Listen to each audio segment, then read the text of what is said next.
अनुपमा के आज के एपिसोड में हम देखेंगे अनुज और अनुपमा एक मंदिर में आते हैं। वो दोनों एक दूसरे की तरफ देखते ही रहते हैं।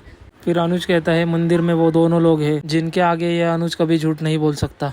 पहले वो भगवान जी और दूसरी तुम अनु। ये अनुज अपनी अनु के सामने कभी झूठ नहीं बोल सकता। जानता हूँ कि तुम अब भी अपने अनुज पर विश्वास करती हो, पूरा यकीन करती हो, पर ये नहीं जानता कि क्या मैं खुद पर यकीन करता हूँ। नहीं जानता। मैंने कितनी बार कोशिश की तुम्हें सब कुछ सच बताने की। हर बार कोई ना कोई बीच में आ गया, कोई अड़चन, कोई रुकावट। लेकिन आज मैंने तय किया है कि आज तुम्हें मैं सब सच बता दूंगा, सब कुछ। इसलिए क्योंकि मैं अगर आज तुम्हें बता नहीं पाया ना तो फिर कभी नहीं बता पाऊंगा। पहले आंखों से आंसू गिरा करते थे, अब मैं खुद गिर गया अपनी नज़रों से। इसीलिए तो मैं अपने अनु से नज़रें नहीं मिला पा रहा था इतने दिनों से।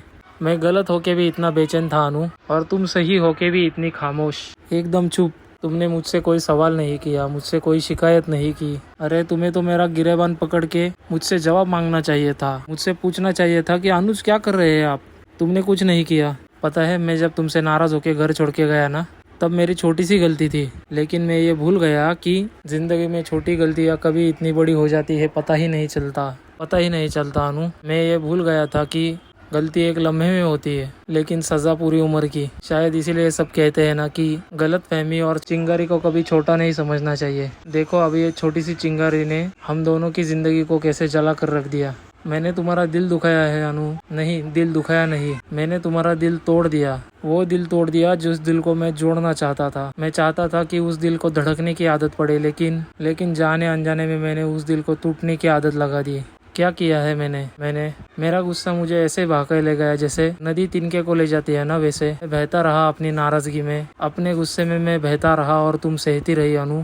मेरी अनु सहती रही। क्यों सहती रही? तुमने जिद नहीं की, गुस्सा नहीं किया, शिकायत नहीं की, झगड़ा नहीं किया। करना चाहिए था ना, करना चाहिए था। मेरी अनु सबको समझाती है, काश मुझे समझाया होता, मेरी अकल ठिकाने आ गई होती यार। करना चाहिए था। जो तब नहीं किया वो अब करो अनु। तुम्हारे दिल में जितना गुस्सा है, जितना खुमार है, उतनी सवाल है, सब बोल डालो। मुझे सजा दो अनु। मुझ पे गुस्सा करो, मुझ पे चिल्लाओ, मुझसे गुस्सा करो, डांटो मुझे, थप्पड़ मारो, जो करना है करो अनु। मुझे सजा दो, अपने अनुज को सजा दो। तुम्हारा हक बनता है मुझसे सवाल करने का, मेरी अनु का हक बनता है मुझे सजा देने का, मुझे मेरे अनु का हक बनता है। मुझसे हर एक सवाल का जवाब मांगने का हक मेरे अनु का मुझ पे बनता है। प्लीज अनु आज चुप मत रहो। इतने दिन से जो भी अपने मन में छिपा के रखा है बोल डालो, मुझसे सवाल करो, मुझसे लड़ो, झगड़ा करो, जो करना है करो अनु, लेकिन प्लीज चुप मत रहो। तुम अगर आज चुप रही तो मैं मर जाऊंगा अनु। मैं तुम्हारा गुनहगार हूँ Anu. I am sorry. Please मुझे सजा दो। मैं ऐसे तुम्हें नहीं देख सकता। मैं अपनी अनु को इतना खामोश नहीं देख सकता। मुझे मेरे अनु ऐसी नहीं चाहिए। मैं मर जाऊंगा, मैं गिल्ट में मर जाऊंगा अनु। अनुपमा कहती है क्या कहूँ? जब तब नहीं कहा तो अब क्या ही कहूँ, क्यों कहूँ? अनुज कहता है तुम्हें तब भी कहना चाहिए था और अब भी कहना चाहिए। मैं जब तुम्हें अपना फैसला फोन पे सुनाया, तुमने बिना कुछ कहे, बिना कुछ सवाल किए, बिना जवाब मांगे मान क्यों लिया इतनी आसानी से अनु? अनुपमा कहती है तो क्या करती? आपका फैसला सुनकर या तो आपके आगे हाथ जोड़ती या तो आपसे लड़ाई करती। हाथ जोड़ना मेरे आत्मसम्मान के लिए खिलाफ था, आपसे लड़ाई करना आपके खुशियों के खिलाफ था। तो क्या करती? आपका प्रेम मुझे भीख में नहीं चाहिए, आपका प्रेम मुझे छीन कर नहीं चाहिए। आपका प्रेम मेरा अधिकार है जो आपने किसी और को दे दिया। ठीक है, आपकी मर्जी, पर इतना ज़रूर जानती थी कि आप नहीं आए तो इसकी कोई न कोई बहुत बड़ी वजह होगी, वरना आप मेरे साथ ऐसा नहीं करते। जानती थी कि अगर आपको जवाब देना था तो आप तब का दे देते थे, इसलिए सवाल नहीं किया, बस इंतज़ार किया इस दिन का, इस पल का। अनुज कहता है ऐसा सब्र, तुम मुझ पे कितना यकीन करती हो, और मैंने क्या ही, किस मिट्टी की बनी हो यार, किस मिट्टी की बनी हो तुम। ऐसा इंतजार जिसका पता ही नहीं कि कब तक करना पड़ेगा, इतना लंबा होगा, फिर भी किस मिट्टी की हो यार। तुम्हारे बेटे की शादी में तुम्हारा पति एक दूसरी औरत के साथ आया है, कोई भी वजह रही हो, कोई भी रीजन रहा हो, लेकिन कैसे चुप रही। पूजा में वो औरत तुम्हारे पति के साइड में आके बैठ जाती है, तुम्हारा पति चाहकर भी कुछ नहीं बोल पाता। कोई भी वजह रही हो अनु, तुम कैसे चुप रही। वनराज तुम्हारा नाम भी लेता है तो मेरा खून खोलता है, लगता है ऐसे कि मैं उसका मुंह तोड़ दूं। खैर, तुम कैसे खामोश रहती हो यार। इतना पेशेंस, इतना धैर्य, इतनी सहनशीलता कहाँ से लाती हो तुम, कहाँ से लाती हो? कमाल है। मैं भगवान की कसम खा के कहता हूँ अनु, भगवान की कसम खा के कहता हूँ कि मैं उस दिन अपनी अनु के पास वापस आ रहा था खुशी खुशी, क्योंकि मैं भी उससे मिलना चाहता था। मैं भी उतना ही तड़प रहा था उससे मिलने के लिए जितना कि तुम मुझसे मिलने के लिए तड़प रही थी। मैं फटाफट तैयार होकर तुम्हारे पास वापस आ रहा था उड़कर। सब कुछ ठीक करना चाहता था, जो गलती की सब कुछ सुधारना चाहता था मैं। लेकिन फिर अनुपमा कहती है, फिर अनुज कहता है, फिर एक ऐसा हादसा हुआ, एक ऐसी वजह थी कि मैं ना चाहते हुए भी तुम्हें हर्ट कर बैठा अनु। वैसे तुम भी जानती हो अनु कि तुम्हारा अनुज तुम्हें कभी भी हर्ट नहीं कर सकता अनु। कोई तो वजह रही होगी, कोई तो रीज़न रहा होगा अनु। मैं हालातों के आगे मजबूर हो गया। तुम्हें छोड़ के चले जाना मेरी बेवकूफ़ी थी, लेकिन तुम तक वापस ना पहुंच पाना मेरी बदकिस्मती थी। आई am sorry, very sorry. Anupama कहती है, ऐसा क्या हुआ था? अनुपमा कहती है, बताइए ना, उस दिन ऐसा क्या हुआ था? वनराज अपने आप से बात करते हुए कहता है, कहीं सच में अनुज अनुपमा के साथ तो नहीं? नहीं, अनुपमा तो गुरुकुल में, लेकिन अनुज भी गुरुकुल में नहीं पहुंच गया। वो भला वहाँ क्यों जाएगा? बात करनी होती तो यही कर सकता था।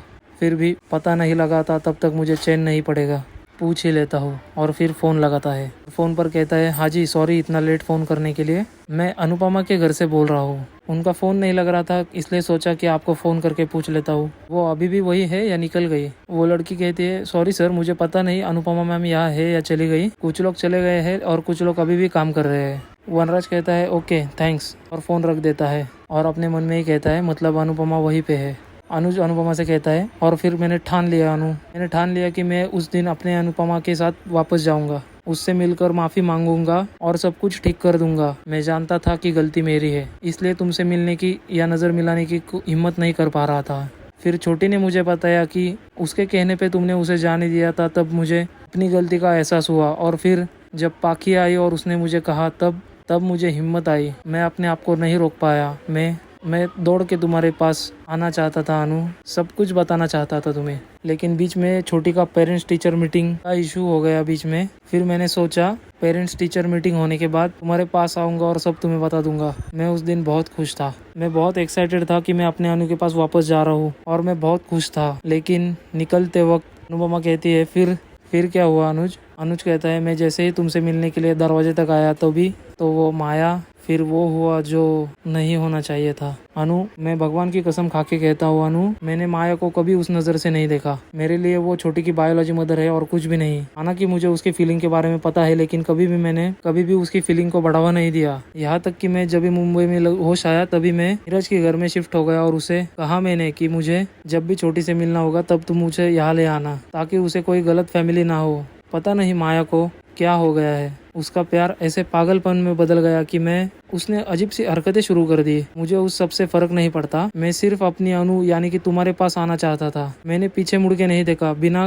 पीछे मुड़े सिर्फ वहाँ से निकल गया तुम तक आने के लिए। बाहर आते ही मैंने एयरपोर्ट के लिए कैब लिया। अनुपमा कहती है, फिर? अनुज कहता है, मेरे मन में सिर्फ तुम ही थी, मैं सिर्फ तुम्हारे बारे में सोच रहा था अनु। मैं बहुत खुश था कि मैं अपने अनु के पास वापस जा रहा हूँ, कि मैं उससे मिलकर माफ़ी मांगकर सब कुछ ठीक कर दूंगा। लेकिन एयरपोर्ट पहुँचने से पहले मुझे एक फ़ोन आता है। वो फ़ोन किसी और का नहीं, हमारी छोटी का था। और फ़ोन पे छोटी ज़ोर ज़ोर से चीखें मारकर रो रही थी। मुझे समझ नहीं आया मैं क्या करूँ। अनु, मैं अपनी छोटी को ऐसे रोते हुए छोड़ के नहीं आ सकता था, मैं नहीं कर सकता था। इसलिए मैंने गाड़ी वापस घुमा ली। और जैसे मैं उस घर में अंदर गया और देखा कि उस दिन मैं तुमसे मिलने के लिए जब मैं दरवाजे तक पहुंचा, तब माया ने मेरा रास्ता रोकने की कोशिश की। मैंने समझाया, मैंने गुस्सा किया और मैंने उसे धक्का दे दिया, जानबूझकर नहीं, लेकिन हो सकता है शायद माया की वो हालत मेरे उस धक्के की वजह से हुई हो अनु, मेरे वजह से हुई हो।